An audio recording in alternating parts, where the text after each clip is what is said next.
नमस्कार, आप देख रहे हैं टाइम इंडिया टीवी नेटवर्क और मैं जुबैर मलिक। इस समय हमारे साथ स्टूडियो में एक खास मेहमान मौजूद हैं, कुलदीप मौर्य जी। आइए उनसे बात कर लेते हैं। सर, आपका हमारे स्टूडियो में स्वागत है। कुलदीप मौर्य जी, जैसा कि आप पशु पक्षियों को लेकर के काफ़ी कैंपेन चलाते हो, काफ़ी काम करते हो। अभी 4 अक्टूबर को वर्ल्ड पशु पक्षी डे भी था, तो उसको लेकर थोड़ा बताइए। वर्ल्ड एनिमल डे था, तो उसको लेकर थोड़ा बताइए। नहीं, ऐसा है कि ये वर्ल्ड एनिमल डे हर साल हम लोग मनाते हैं जी, और पूरे विश्व मनाता है। हम क्या मनाते हैं जी, और किसी चीज़ को मनाने का उसका वो नहीं होता कि सिर्फ हम एक उसके ऊपर एक दिन के लिए ध्यान दें। एनिमल डे वो होता है कि जिस प्रकार जी, एक दिन के लिए तो पूरी दुनिया मनाती है, लेकिन हम लोगों को इसको रोज़ के रूटीन में लाना पड़ेगा। जी, जी, जैसे कि किसी भी जानवर की अगर हम रक्षा करते हैं, उसको पालते हैं, पोसते हैं या उसको इंजर्ड होने पे उसका इलाज करवाते हैं, तो ये सारा रोज़ रूटीन के अंदर आदमी इसको लाएगा तो हम किसी भी एनिमल डे को मनाने के सही रूप सकता है। सर, पिछले आप काफ़ी सालों से पशु पक्षियों को लेकर के अवेयरनेस के प्रोग्राम चलाते हो और जिस तरीके से कहीं पर अगर कोई पशु या पक्षी इंजर्ड हो जाता है, पक्षी खासकर, तो उसको आप जाकर के तत्पर इलाज देते हो, हॉस्पिटल भी ले जाते हो, तो वो सब जो प्रोसेस होता है वो आप कैसे करते हो? देखिए, ऐसा है कि हमारा लगभग पूरी टीम है जी, इस काम में जो लगी हुई है, और किसी भी संबंधित लोग टीम के मेंबर्स के पास फ़ोन आता है तो हम वहाँ पहुँचते हैं। और हमारी एक लिमिट है कि अगर कोई पक्षी जैसे चाइनीज़ मांझे में फंस गया है जी, या किसी पेड़ पे फंस गया है या किसी स्थिति में उसकी मदद हम करने पहुँचते हैं, अगर उसकी 10 से 12 फुट तक की हाइट में अगर वो है तो हम पूरी कोशिश करते हैं उसको अपने हाथ से उतारने की। अदरवाइज़ हम भी लोगों को भी ये सलाह देते हैं कि वो ऐसा काम ना करें कि उस पर ज़बरदस्ती करने के चक्कर में कहीं खुद चोट ना खाए। हम लोग ये करते हैं कि हमारा टाई अप है फायर ब्रिगेड से। अच्छा, फायर ब्रिगेड से हमारी ये टाई अप है कि जैसे ही अगर कोई हमारे हाथ से बाहर होता है तो हम वहाँ पे कॉल करते हैं। जी, वहाँ कॉल करने के बाद वो आते हैं, उनके पास पूरी प्रिकॉशन होता है, हर चीज़ का एक एक चीज़ सुविधा होती है।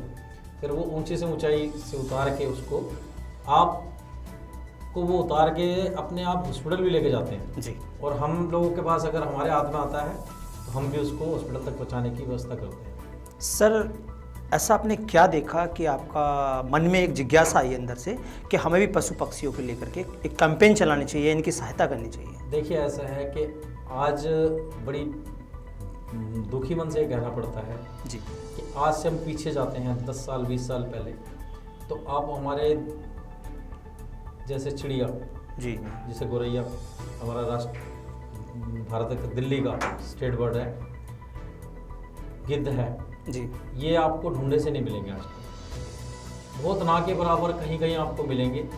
क्यों? अक्सर ये है कि पक्षी हमारे यहाँ से पलायन कर रहे हैं। उसका कारण है, एक तो सबसे जो मेन प्रॉब्लम आती है वो ये मोबाइल टावर है। जी, जी। इतने रेडिएशन छोड़ते हैं कि पक्षी यहाँ से पलायन करने में भाई क्या रेडिएशन का भी पशु पक्षियों पर कोई असर पड़ता बहुत है? ज़्यादा असर पड़ता है भाई साहब। आप अभी एक चीज़ देखिए कि विदाउट वायर के कोई चीज़ आप यूज़ कर रहे हैं, मोबाइल कर रहे हैं, तो उसकी रेडिएशन कितनी होगी। और आप ये देखिए कि आप पहले के मुकाबले आज की डेट में कितने पक्षियों को देखते हैं। तोते कितने कम हो गए, गिद्ध कितने कम हो गए, मोर हैं ना के बराबर हैं। तो हमारे पक्षी ज़्यादातर यहाँ से मूव कर गए और हम लोग कोशिश यही करते हैं कि इनको जितनी जल्दी से जल्दी हो सकता है इनको लाने में हम अपना सहयोग कर रहे हैं।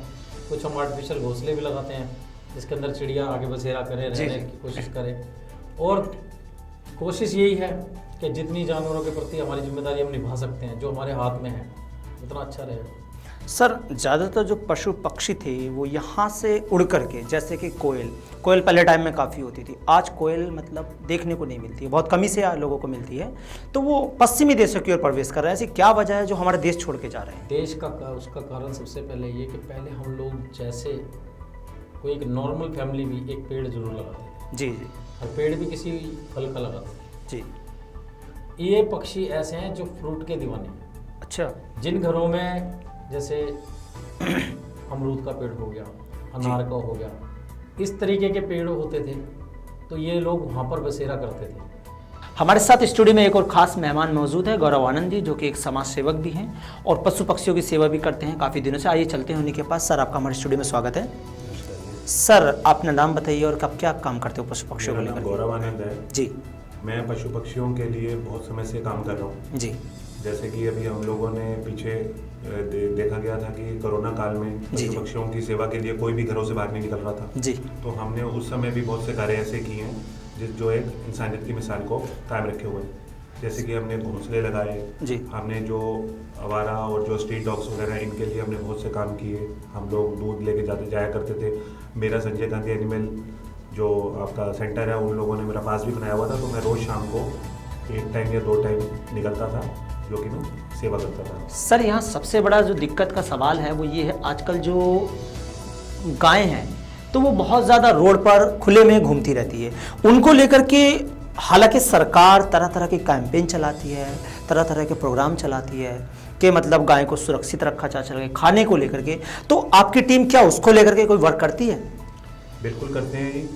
देखिए अभी जैसे कि मैं अभी आपको कुछ दिन पहले की एक घटना बता रहा हूँ। जी कुछ दिन पहले मेरे को एक कॉल आई कीर्तिनगर से कि वहाँ पे एक, जैसे मैं डॉग्स के लिए बता रहा हूँ क्योंकि स्पेशली वो डॉग के ऊपर ही एक गाड़ी चढ़ गई थी। जी जी तो उसको लेकर भी अभी जो लेटेस्ट बात है ये बता रहा हूँ। तो उसके ऊपर डॉग के ऊपर वो टेम्पो चढ़ गया। फिर हम लोग उसको प्राइवेट पहले हॉस्पिटल में लेके गए।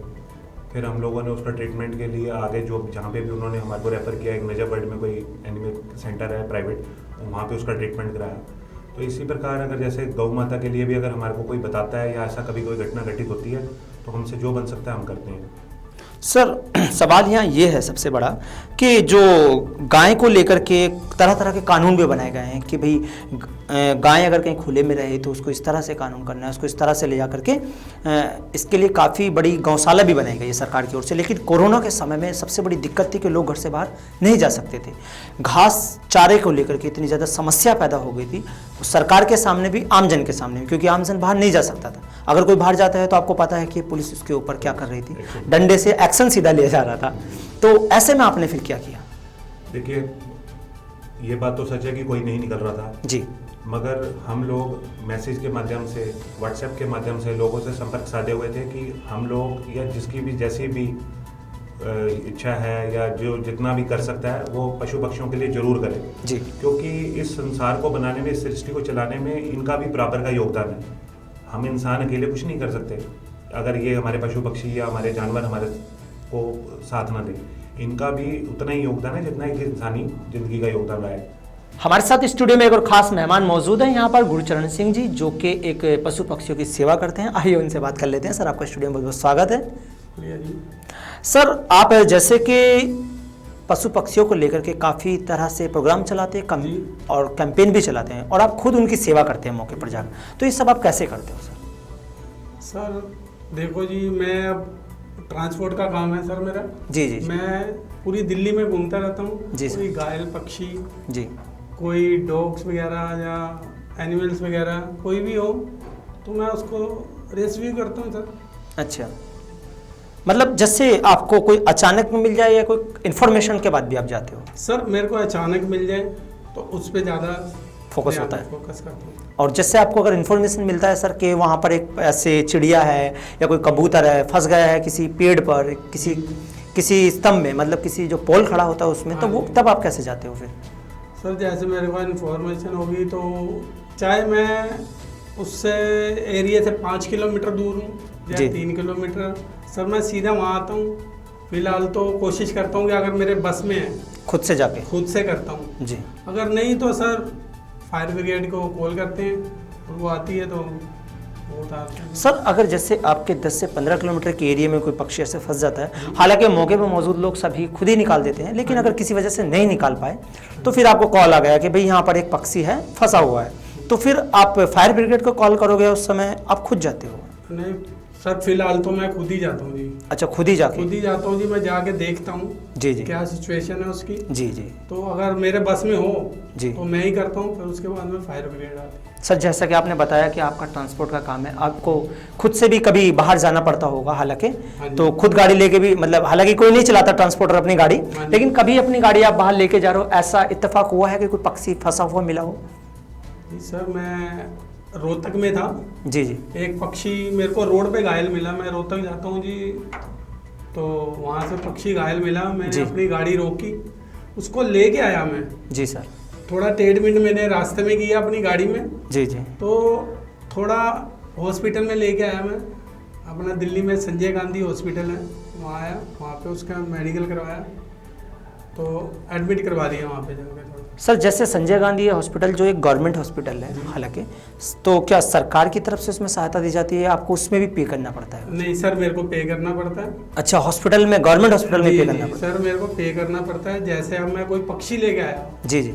तो उस पर मेरे को जैसे एंट्री होगी मेरी, तो वो 50 रुपीज़ लगता है उसका, कोई अच्छा। जंगली पक्षी लेके आया जैसे। अच्छा अच्छा, वो मतलब एक फीस, नॉर्मल फीस चार्ज है? नॉर्मल फीस है जी वो। अच्छा अच्छा अच्छा। तो उसकी स्लिप कटती है वो 50 रुपीज़ की, वो देना पड़ता है। अच्छा, बाकी सब ट्रीटमेंट फ्री होता है डॉक्टर वगैरह का, मतलब बाकी दवाई वगैरह जो चलता है? बाकी तो उनका ट्रीटमेंट फ्री है जी वो। अच्छा अच्छा। जैसे मैं एडमिट के लिए आया हूँ, उसके 50 रुपीज़।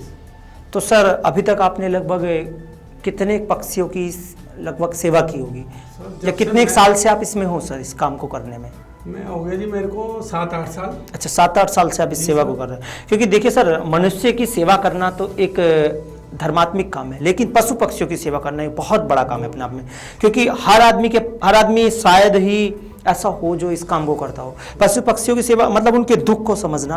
वो एक ऐसा प्राणी है जो बोल नहीं सकता, कुछ कह नहीं सकता अपनी बात, लेकिन आप फिर भी उनकी बात को समझ लेते हो, ये बहुत बड़ी काम है अपने आप में। तो ये सब आप करते क्या, मतलब जो करते हो तो एक बहुत बड़ी बात है, लेकिन आप करते कैसे हो फिर? सर ये तो अब मन की भावना, जी जी, उससे जो ये है, मतलब वो दिल से? करवाते हैं, दिल से होता है ये। जी जी जी। थैंक यू सर, आपने अपना कीमती टाइम हमें दिया, यहाँ पर स्टूडियो में आने के लिए आपका बहुत बहुत स्वागत। Thank you sir. हमारे साथ animal Welfare Board of India के एक और सदस्य मौजूद हैं, इंद्र सोनी जी। आइए उनसे बात कर लेते हैं। सर आपका बहुत बहुत स्वागत है हमारे स्टूडियो में। जी बहुत बहुत शुक्रिया। सर जैसा कि आप एक पशु पक्षियों को लेकर के काफ़ी दिन से कैंपेन भी चलाते हो, लगभग 3 से 4 साल आपने जैसे कि बताया था कि इतने टाइम से हम जुड़े हैं, तो आप कैसे पशु पक्षियों की सेवा करते हैं? सबसे पहले अपने बारे में बताइए आप। जी मेरा नाम इंदर सोनी है। जी sir. Animal Welfare Board of India के अंदर डिस्ट्रिक्ट एनिमल वेलफेयर ऑफिसर हूँ। जी सर। ऑनरेडी तौर पे काम करते हैं। जी जी। और इस काम को करते हुए लगभग मुझे 3 या 4 साल हो चुके हैं। जी जी। हमारा काम करने का तरीका ऐसा होता है कि हम जानवरों को, पशु पक्षियों को फीड भी करते हैं, जी सर। साथ ही साथ अवेयरनेस प्रोग्राम्स भी चलाते हैं। अच्छा अच्छा। जी, जैसे स्कूल्स के अंदर, कॉलेजेस के अंदर नुक्कड़ नाटक, गली चौराहे पर हम अवेयरनेस प्रोग्राम चलाते हैं। इसमें हम ये बताते हैं लोगों को कि जानवरों का, पशु पक्षियों का हमारे जीवन में या हमारी प्रकृति में कितना महत्व है। अच्छा। उनका रहना हमारे लिए कैसे लाभदायक हो सकता है, हमारी प्रकृति के लिए कैसे लाभदायक है, इन सब चीज़ों का हम उनको सर अगर सपोज करो कि कोई पक्षी अगर इंजर्ड हो जाता है आपके घर के आसपास या कहीं 5 से 10 किलोमीटर की डिस्टेंस पर, तो आप वहाँ पर खुद से जाके उसको हेल्प करते हो या मतलब किसी कांटेक्ट नंबर से, कैसे आप करते हो वो सब? जी देखिए, हमारी एक टीम है जी। तो ज़्यादातर तो हम कोशिश करते हैं मोस्ट प्रोबेबली कि हम खुद ही जाकर वहाँ पर साइट पे जाकर उसको देखें क्या प्रॉब्लम है। और 70% तो हमारी कोशिश यही रहती है कि उसको फर्स्ट एड हम खुद ही दे दें, क्योंकि 3-4 साल हो गए हैं, इतना एक्सपीरियंस है कि किस पशु को, किस पक्षी को किस तरीके की फर्स्ट एड देनी है। सर आप ये सिर्फ पशुओं के लिए करते हो, पशु पक्षी के लिए करते हो या जानवरों के लिए भी करते हो? जैसे कि गाय, भेड़, बकरी, इन सब के लिए भी? पशु पक्षियों में सभी आ गए। नहीं, गाय वगैरह के लिए भी करते हो? बिल्कुल बिल्कुल अच्छा बिल्कुल। अच्छा, ठीक। चाहे वो पालतू गाय हो, चाहे वो स्ट्रे जी, जी। कैटल्स हो, स्ट्रे डॉग्स हो, जी जी पशु पक्षी हो, कोई भी, जी जी। सभी के लिए करते हैं। तो कोशिश हमारी ये रहती है कि ऑन द स्पॉट हम उसको फर्स्ट एड दे दें। अच्छा। ज़्यादातर केसेस में ऐसा होता है कि फर्स्ट एड देके वो ठीक हो जाता है। अगर फर्स्ट एड देने लायक नहीं रहता वो, मतलब कुछ ज़्यादा सीवियर इंजरी है उसको, तो हमारे यहाँ पे वेस्ट दिल्ली के अंदर एक है Sanjay Gandhi animal care centre. जी जी। हम उसको वहाँ पे लेकर जाते हैं और हमें कोई सरकारी सहायता प्राप्त नहीं है, ना ही किसी एनजीओ से, ना ही हम किसी एनजीओ के साथ जुड़े हुए हैं। तो ये जितना भी कार्य हम करते हैं वो सारा अपने खर्चे पर करते हैं। अच्छा, अपने खर्चे पे आप काम जी, करते हो। जी। सर एक चीज़ बताइए, सबसे बड़ा सवाल यहाँ, ये सिर्फ आप दिल्ली में करते हो या दिल्ली के आसपास के इलाकों में भी जा सकते हो? देखिए ऐसा है कि पशु पक्षियों पे काम करने वाले लोग सिर्फ मुट्ठी भर हैं। अच्छा अच्छा। तो हमारी जो टीम है उनकी पहुंच अभी खैर दिल्ली से बाहर भी हमने काम किया सर है। कितने मेंबर होंगे लगभग आपकी टीम में? हमारी टीम के अंदर कम से कम 8 मेंबर हैं। अच्छा, 8 मेंबर? सिर्फ 8 मेंबर हैं। अच्छा, बहुत लेकिन बड़ी हमारी- बात है। जी, और लेकिन हमारी अवेयरनेस के कारण ये टीम जो है बढ़ती जा रही है। अच्छा अच्छा। मतलब मैं टीम में उन लोगों को भी शामिल कर रहा हूँ जो हमारी अवेयरनेस से अवेयर होकर के, जैसे animal Welfare Board of India का टाई अप है 101 से, जी जो 101 फायर ब्रिगेड जिसे कहते हैं, हमने अवेयरनेस प्रोग्राम किया। वहाँ पे हमने बताया कि कोई पशु या पक्षी घायल है, इंजर्ड है, या फिर जैसे आजकल चाइनीज़ मांझा होता है, जी, ये अभी बीच में 15 अगस्त किया, तो वहाँ पे पेड़ों में उलझा हुआ होता है, पक्षी फंस जाते हैं उसके अंदर। तो वहाँ पर जैसे हमारे हाथ नहीं पहुँच सकते, तो हम लोगों को अप्रोच करते हैं कि अगर हम नहीं आ पा रहे हैं वहाँ पर, तो सीधा आप 101 पे फायर ब्रिगेड पे कॉल कर सकते हैं। जी वो खुद ही उन्हें कॉल करके और उनका अरेंजमेंट करते हैं। सर, क्या होता है ना, कई लोग गाय का दूध दूते हैं और अक्सर देखा गया है वो रोड पे छोड़ देते हैं, तो ये चीज़ें बहुत गलत है। तो क्या आप उनको अवेयर करते हो? जी जी, मैं आपको यही बताया कि उन लोगों के साथ हम मीटिंग रखते हैं, एक फ्रेंडली मीटिंग रखते हैं जी, जिसमें इस चीज़ का भी जिक्र किया जाता है कि इनके दाने पानी की पूरी व्यवस्था की जाए। क्या सर, ये सड़क पे आपको ऐसा नहीं लगता कि कोई कानून सरकार को ऐसा बनाना चाहिए जो ऐसा काम कर सकते हैं उस पर एक्शन किया जाए? देखिए, कानून तो हैं, बहुत से कानून हैं, लेकिन इम्प्लीमेंट नहीं हो पाते हैं। अच्छा, कुछ हमारी कानून व्यवस्था इस तरीके की है कि इम्प्लीमेंट नहीं हो पाते हैं। जी जी, तो मेरे ख्याल से अवेयरनेस ही सबसे बस एक इलाज इसका बस अवेयरनेस ही। बस वही है। अच्छा, थैंक यू सर, आपने अपना कीमती वक्त हमें दिया। आप हमारी स्टूडियो में आए, बहुत बहुत धन्यवाद सर। बहुत बहुत शुक्रिया आपका।